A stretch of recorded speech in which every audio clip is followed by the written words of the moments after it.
Good morning. This is the Great Basin Fire Potential Briefing for Wednesday, August 29th.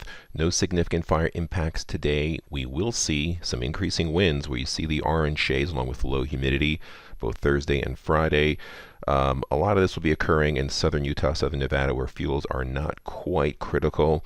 Also across eastern Idaho, but across the Sierra front here, some concern as we go into tomorrow. We'll look at that a little bit later on. Some isolated thunderstorms and lightning up in Idaho. Again, fuels there from the recent rains not quite receptive, we think.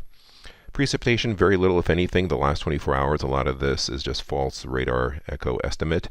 No lightning to speak of. New fire starts in the red, mostly on the small side, an acre or two here or there. Existing fires, which we have quite a bit, in the yellow. Team fires in the open purple circles. And looking at observed precipitation the past 7 days, bone dry across the western Great Basin to southwest Idaho. But you can see where we had significant amounts of rainfall. The dark blue, a quarter to a half inch. Greenish areas anywhere from a half inch to an inch of rain. So you can see the higher terrain of eastern Idaho, western Wyoming. A good portion of Utah got soaked. Percents of normal on the right-hand side, basically near zero to the west. But these purple shades indicate 300 to 400% of normal precipitation. And that's done its toll on the ERCs where we were near record levels. We saw dark red and purple colors here just a week ago. Now back in the green and still declining, so still absorbing more moisture in some of those fuels with the high humidity across the high terrain of Idaho. But our most critical area, right across the northern third to northern half of Nevada, where fuels are still in the 70th to 90th percentile. We can see how things have changed looking up into the mountains of central Idaho. ERCs dropped down significantly, starting to come up, but still well below normal. But we have the Ghost Chutes Cave fire. You can see that ERCs are somewhere near the 80th percentile. They dropped off a little bit, but not too far from record levels and still above normal. And further across central to western Nevada, you can see through here that ERCs are still above normal, and we could have some wind concerns there in the coming days. Satellite imagery, clear skies across the area. That should slowly dry things out, but there's a cold front coming through again into the Pacific Northwest, very well defined, which could combine with this little trough of low pressure off the California coast, pull up some moisture, maybe some isolated lightning later today across far northwest Nevada into southern Oregon. Should miss most of the Great Basin, but we could see some thunderstorms pop up later tomorrow across the higher terrain of central Idaho. No real significant monsoon to speak of. It's been kind of interrupted in the short term. And so today's upper level map shows that trough of low pressure, drier air. We don't really see too much of that orange color here. So it will be drying out, but it'll be a slow process.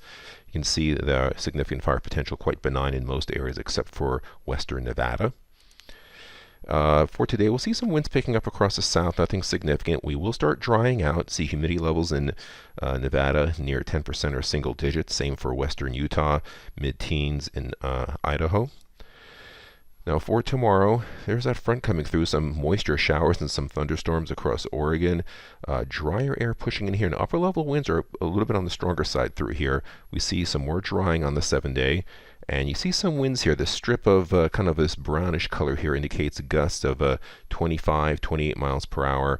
So combined with humidity in the single digits, if we do get ignitions here, it could cause some concerns on the some of the fire activity up in northern Nevada. Also, if there's any open flame and fuels available, could make a run with those winds and humidity once again. Now on Friday, there's a trough of low pressure. Maybe a little bit of moisture through here, but still some dry air to the south. Our PSAs continue to dry out. Winds quite light now across Nevada. They die down. We see more winds across the Snake River Plain and across the southern and eastern portions of Utah. Humidity's continuing to very slowly dry out. No significant precipitation expected the next 3 days. And looking further down the road, we're in a zonal pattern. We're not quite under high pressure or low pressure, kind of in between. So near late August, early September normals, but that'll continue drying us out. We don't see much in the way of precipitation through that period. Drier air does push in by Sunday and Monday. With light winds overall, we could see some isolated thunderstorms pop up where you see little gray shades here on the left by Tuesday, but that's really far down the road. Otherwise, no significant precipitation through the 7-day period and the 8 to 14-day outlook, September 5th through the 11th.